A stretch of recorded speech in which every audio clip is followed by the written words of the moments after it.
Bienvenidos a Camino de Titanes.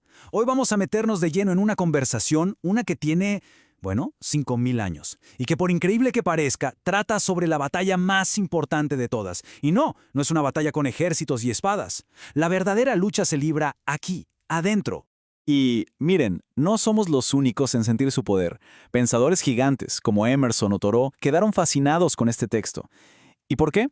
Porque se dieron cuenta de algo clave. El escenario puede ser antiguo, pero las preguntas son las mismas que nos mueven el piso hoy en día. Todo este diálogo en su origen buscaba ayudar a una sola persona, a un guerrero llamado Arjuna, en su momento más crítico. Y ahí está la gran lección que resuena hasta hoy. Las batallas más feroces, esas que de verdad nos definen, no son contra otros, son contra uno mismo. Muy bien, si la batalla es interna, entonces, ¿quién es el adversario? Ojo que la respuesta que da el texto es bastante sorprendente y, para muchos, hasta un poco incómoda. Vamos a conocer a nuestro peor enemigo. El texto nos pone básicamente frente a un espejo. Nuestra propia mente, esa vocecita que no para, puede ser dos cosas. O es nuestra mejor aliada, la que nos da claridad y fuerza, o, si la dejamos suelta y sin control, se convierte en nuestro peor enemigo. Un tirano que nos arrastra con cada impulso, con cada agitación. Arjuna la describe como si fuera una bestia salvaje, siempre inquieta, turbulenta, terca. ¿Les suena familiar? Es esa fuerza interna, que si no le ponemos un freno, es capaz de secuestrar nuestro juicio y nuestra voluntad en un abrir y cerrar de ojos. Y aquí es donde entendemos la verdadera dimensión del reto. Esa frustración que seguro conoce cualquiera que haya intentado meditar o simplemente, ya saben, calmar la cabeza por un solo minuto. Esta es la confesión de Arjuna. Es casi un grito de desesperación. Es esa sensación de que domar la mente es simplemente imposible, tan inútil como querer atrapar el viento con las manos. Y esta comparación es fundamental para entender de qué tamaño es el desafío. Y la consecuencia de esto es tremenda.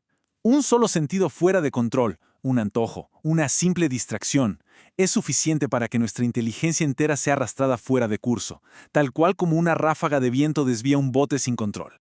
A ver, si la mente es tan poderosa como el viento, ¿hay alguna esperanza? ¿Se puede hacer algo?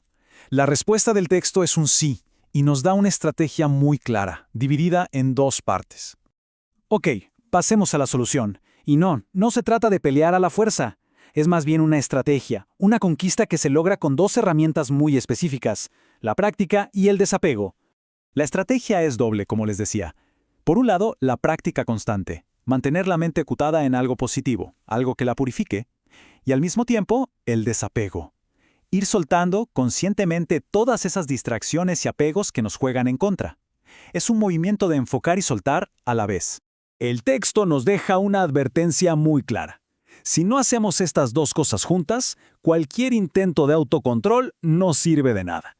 Es como querer prender un fuego y al mismo tiempo echarle agua encima. Simplemente no funciona. Y bueno, ¿qué pasa si aplicamos esta estrategia de verdad?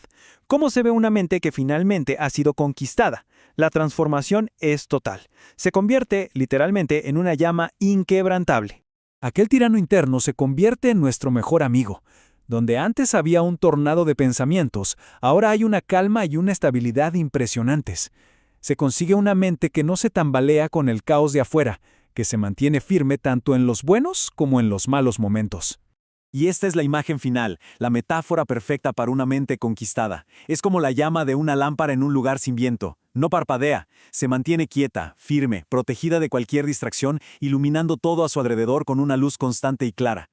Toda esta sabiduría, claro, no es solo filosofía para leer, es un manual de estrategia para la batalla que cada quien libra en su propio camino de titanes.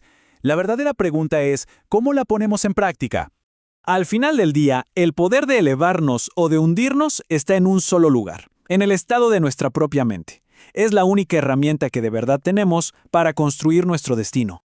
Así que la pregunta que queda flotando es simple pero directa. En nuestro camino, en el día a día, ¿quién controla a quién? ¿La mente es nuestra herramienta para crecer o somos nosotros esclavos de sus impulsos?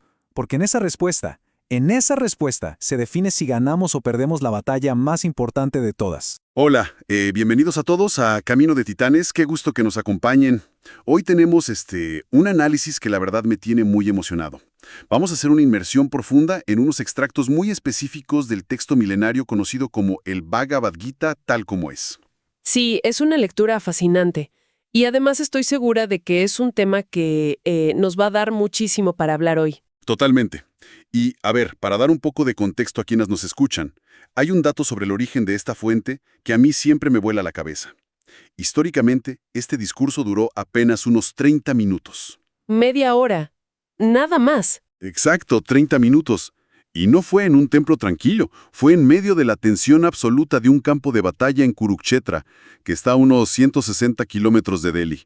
Y lo loco es que a pesar de ser tan breve, este texto sigue inspirando a más de 450 millones de personas hoy en día. Y estamos hablando de 5.000 años después. Fíjate que esa es la paradoja del tiempo con este tipo de textos fundamentales, ¿no? Y claro, su influencia no se quedó solo en Oriente. Las fuentes que revisamos hoy destacan el impacto sísmico que tuvo en los grandes pensadores occidentales, sobre todo del siglo XIX. Sí, vi las citas, son increíbles. Son tremendas. Por ejemplo, Henry David Thoreau, él tenía una rutina fascinante. Escribía que cada mañana, literalmente, bañaba su intelecto en esta filosofía estupenda. Bañaba su intelecto, qué buena frase. Es buenísima. Para él, todo el mundo moderno se volvía diminuto en comparación. Y luego está Ralph Waldo Emerson, que lo describió con unas palabras que imponen mucho respeto. Dijo que era la voz de una vieja inteligencia y que leerlo se sentía como si un imperio nos hablara. Como si un imperio nos hablara. O sea, no estamos hablando de un manual de autoayuda ligera. Para nada. Es un marco filosófico pesado. Y justo por eso, la misión de nuestra exploración de hoy es escuchar a ese imperio para descifrar un concepto que, digamos, suena increíble en papel, pero es un desafío titánico en la realidad. Actuar sin apego. Exactamente. Cómo actuar en nuestras actividades diarias sin apegarnos a los resultados. Pero no nos vamos a quedar en la teoría romántica. Vamos a examinar las dificultades prácticas de intentar someter a una mente que por naturaleza es un caos absoluto. Y me encanta que el texto aborda este caos con una honestidad brutal. No te intenta vender la idea de que la paz mental se logra sentándose a respirar hondo 2 veces y ya. Claro, no es tan fácil. De hecho, la confesión más honesta viene del propio Arjuna, que es quien está recibiendo este conocimiento en el campo de batalla. Ajá, él plantea su frustración de frente. Sí, él dice básicamente que la mente es tan inquieta, tan turbulenta, tan fuerte y obstinada, que intentar controlarla parece más difícil que intentar controlar el viento. Y creo que cualquiera que haya intentado dejar de pensar en un problema a las 3 de la mañana entiende perfectamente esa frustración. Es que la analogía del viento es perfecta. El viento no lo puedes agarrar con las manos, solo lo puedes redirigir. Y para estructurar esta lucha, las fuentes nos ofrecen una metáfora brillante, una analogía védica, que es, a mi juicio, una herramienta psicológica súper precisa. La del carruaje. Esa misma. Imagina un carruaje tirado por caballos. El pasajero que va sentado atrás, simplemente observando, es el individuo, el verdadero yo. Ok, el pasajero es el yo. Exacto. Luego, el carruaje en sí, la madera, las ruedas, representa el cuerpo material. En la parte de adelante va el conductor, que vendría a ser la inteligencia. El que debería tener el control. El que debería. Ese conductor lleva en sus manos unas riendas, que son la mente. Y finalmente, los caballos que tiran de todo el conjunto son los sentidos. A ver, si seguimos la lógica de la metáfora, el diseño parece impecable. El conductor, la inteligencia, usa las riendas, que es la mente, para dirigir a los caballos, que son los sentidos. Así debería ser. Pero claro, la tormenta interna empieza porque nos damos cuenta de que los caballos tienen vida propia, ¿no? Y son unas bestias fuertísimas. Totalmente. El peligro es que los sentidos, los caballos, responden a los estímulos del entorno con una fuerza descomunal. Un antojo, un ataque de ira, un estímulo visual, y de repente los caballos se desbocan. Y te arrastran. Tiran de las riendas con tanta violencia que la inteligencia del conductor queda sometida. Pierde el equilibrio, suelta el control y el carruaje termina yendo hacia donde los caballos quieren, arrastrando al pobre pasajero hacia situaciones de las que luego se arrepiente. Es la anatomía perfecta de cuando perdemos el autocontrol. Y algo que le pone mucha perspectiva a esto, y que me pareció fascinante en las fuentes, es que advierten que nadie es inmune. Nadie. No es algo que le pasa solo a la gente común y corriente. El texto dice que incluso grandes sabios y yogis perfectos fracasan. Hay un ejemplo muy específico de un sabio llamado Vishvamitra. Ah, sí. La historia de Vishvamitra es clave aquí. Sí, porque este hombre no era un principiante, era un yogi que hacía penitencias severas. Pero su mente se agitó, los caballos tiraron de las riendas y fue inducido al goce por una mujer llamada Menaka. Un solo momento de agitación y toda esa disciplina se vino abajo. Y eso nos lleva a una conclusión muy pragmática para la vida moderna. Si un sabio de la antigüedad, aislado, dedicado 100% a meditar, no pudo dominar la mente solo con represión artificial, ¿qué nos queda a nosotros lidiando con el mundo práctico? Claro, con notificaciones, estrés, tráfico. Exacto, la represión artificial no funciona. Pretender dominar la mente apretando los dientes es absurdo. Se necesita operar desde una plataforma superior. Y ahí es donde entramos a esta idea de cambiar la motivación del viaje, aterrizar en el arte de la karma, actuar sin generar reacciones que nos aten. Que es básicamente hacer el deber prescrito sin apego a los resultados fruitivos. Suena a una iluminación inalcanzable, pero el ejemplo que dan las fuentes lo hace súper digerible. El del cajero del banco.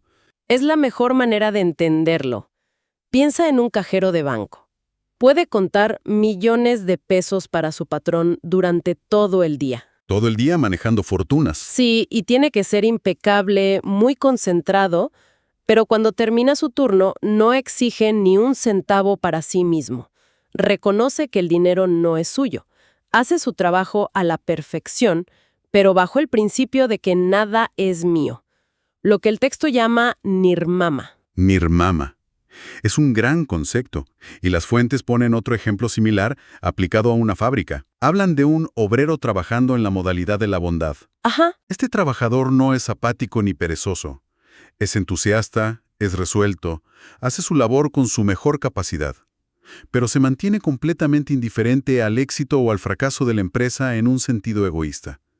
No se asocia ni se apega al trabajo, simplemente lo hace como una ofrenda o un deber. Que es lo opuesto a la cultura moderna, donde se nos exige apropiarnos emocionalmente de los resultados corporativos, lo cual genera un burnout terrible. Sí, una ansiedad constante por algo que ni siquiera controlamos. Exactamente. Por eso el texto resalta una idea que me parece súper motivadora, la regla del 1%. Oh, sí, cuéntanos de eso, porque es un cambio de paradigma total. Mira, en el plano material, las reglas son crudas. Si un proyecto no se completa al 100%, es un fracaso. No hay ganancia. Si construyas medio edificio, no sirve de nada. Claro, es una pérdida. Pero en el esfuerzo espiritual o en esta búsqueda de conciencia superior, la matemática cambia. Si logras completar incluso un 1% de este desapego, ese efecto es permanente. Nunca se pierde. Y mencionan el caso de un personaje, a Jamila, ¿verdad? Sí, a Jamila. Él hizo solo un porcentaje de este trabajo interno durante su vida, cometió errores, pero al final obtuvo el 100% de los resultados porque ese porcentaje inicial nunca se borró. Saber eso quita muchísimo peso de encima. Elimina ese perfeccionismo tóxico. Pero hay que tener cuidado con lo que el texto llama la falsa renuncia. Uy, sí, esa es una trampa muy común. Porque es muy fácil decir, bueno, como tengo que ser desapegado, entonces renuncio a mi trabajo, dejo de ganar dinero y me voy a la montaña para no tener problemas. Y el texto es muy claro con eso.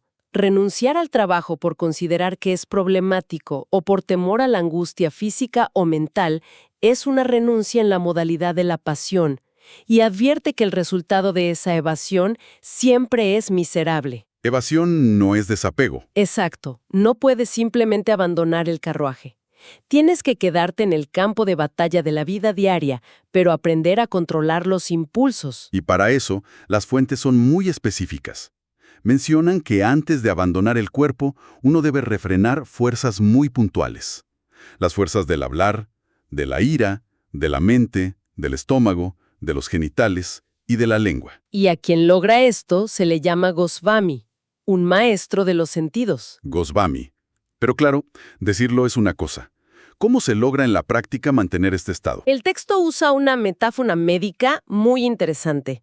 Trata a esta mente agitada como si fuera una mente insana, una enfermedad que requiere dos cosas: un tratamiento experto y una dieta apropiada. Tratamiento y dieta. Sí, el tratamiento experto consiste en escuchar y cultivar conocimiento superior. Es desviar la mente activamente, porque si no le das conocimiento superior, la mente se va a obsesionar con cosas menores, como simplemente acumular dinero o estatus. O sea, darle algo mejor en que enfocarse. ¿Y la dieta? La dieta apropiada es el alimento consagrado. Básicamente, lo que consumes física e intelectualmente nutre la calidad de tu mente. Y para saber exactamente cómo está operando nuestra mente con esa dieta, el texto desglosa 3 filtros o sistemas operativos que llama las modalidades de la naturaleza material. Las famosas 3 modalidades. Empecemos por la modalidad de la bondad. Las fuentes dicen que se experimenta cuando las 9 puertas del cuerpo están iluminadas por el conocimiento.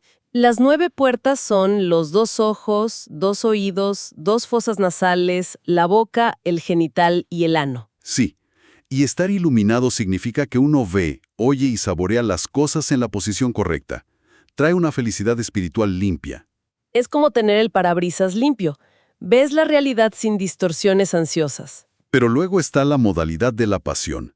Y aquí el texto lanza una advertencia durísima. Dice que en la pasión la inteligencia es perversa. Perversa porque toma la verdad por mentira. Y al revés. Y el ejemplo que da es un golpe de realidad tremendo. Habla del impulso del contacto físico. Al principio, entregarse puramente a los sentidos se siente como un gran placer. Como beber néctar. Exacto. Pero con el tiempo resulta ser exactamente como veneno. Y las fuentes mencionan específicamente que trae divorcio, lamentación o pena. Es una estafa, la pasión es una estafa. Te cobra carísimo un placer que es temporal. Empieza dulce y termina muy amargo. Y la tercera es la modalidad de la ignorancia, que es simplemente abominable. Sume a las entidades a condiciones inferiores. Oscuridad total. Es letargo puro. Ahora, al explicar todo esto de la bondad y el conocimiento, el texto hace algo fascinante. Redefine por completo 2 conceptos que usamos todos los días: la no violencia y la tolerancia. Así, el concepto de ahimsa, la no violencia. Normalmente pensamos que es no golpear a alguien, no matar el cuerpo de una criatura. Pero el estándar del texto es mucho más elevado. Sí, dice que mantener a las personas en la ignorancia material y no elevarlas al conocimiento espiritual es en sí mismo cometer violencia contra el cuerpo humano. Es fortísimo. Significa que si tú tienes las herramientas para liberar a alguien del sufrimiento mental y no las compartes, estás siendo violento. Obstaculizar el potencial de la conciencia humana es un acto de violencia. Totalmente. Dejar a alguien en la ignorancia no es ser neutral. Y la redefinición de la tolerancia también te deja pensando. Sí, porque tolerancia no es aguantar el mal clima o el tráfico pesado. El texto define tolerancia como soportar el insulto. Y el ejemplo que nos da la fuente es impactante. El niño Prahlada. Un niño de 5 años. Imagínate, 5 años. Tenía un conocimiento espiritual profundo y toleró los intentos de asesinato de su propio padre. Su padre estaba consumido por lo material y no soportaba la devoción del hijo. Y intentó matarlo. Varias veces. Y lo increíble es que Prahlada toleró todo eso, manteniéndose firme, sin que esa hostilidad externa destruyera su claridad interna. Esa es la tolerancia máxima. Mantenerte inquebrantable en tu conocimiento sin importar los ataques externos. Y si conectamos todas estas piezas, desde los caballos salvajes hasta el desapego y la tolerancia, la síntesis para quienes nos escuchan hoy es vital. Vital en un mundo de sobrecarga de información y estrés constante. Exacto. La verdadera libertad no viene de controlar los resultados. Eso es incontrolable. Es como controlar el viento de Arjuna. Tal cual. La libertad viene de tomar las riendas de nuestro propio carruaje. Al desapegarnos del fruto de nuestro trabajo, resulta que trabajamos con mucho más entusiasmo y muchísima menos ansiedad. Para cerrar nuestra inmersión de hoy, las fuentes nos dejan un detalle que me parece la chispa perfecta para dejar a la audiencia pensando. A ver. El texto describe al tiempo como el destructor definitivo. Es el representante supremo que, a su debido momento, va a aniquilar absolutamente todo con un gran incendio. todo lo material. Nada queda en pie. Nada. Entonces, el pensamiento que les dejamos es este. Si el tiempo eventualmente va a destruir y consumir absolutamente todos los resultados materiales que logremos construir en esta vida, nuestra obsesión por controlar el resultado final no nos está robando en realidad la única posesión verdadera que tenemos, que es la acción pura en el momento presente. Te desarma por completo.